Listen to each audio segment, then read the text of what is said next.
Huko Funyula, mimi na mbunge wa Funyula, Mheshimiwa Undo, atawaambia hapa Jumapili, hakuna slum Funyula. So William Ruto atuambie, akijenga hizo nyumba za 12 story huko Funyula, alikuwa anafunga slum gani? Mimi kama senator wa Nairobi, tangu William Ruto achaguliwe, zile slum alipata pale bado ziko.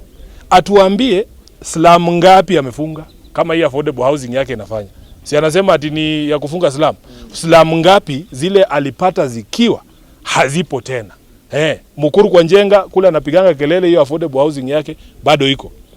Kule ukienda maeneo ya Kibra na Langata bado zile slum ziko.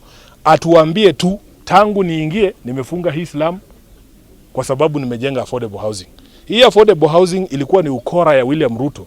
Yeye bora auze simiti, bora auze chuma, bora auze mchanga na construction materials zingine, mabati na chuma za milango na mabati, yeye ako sawa.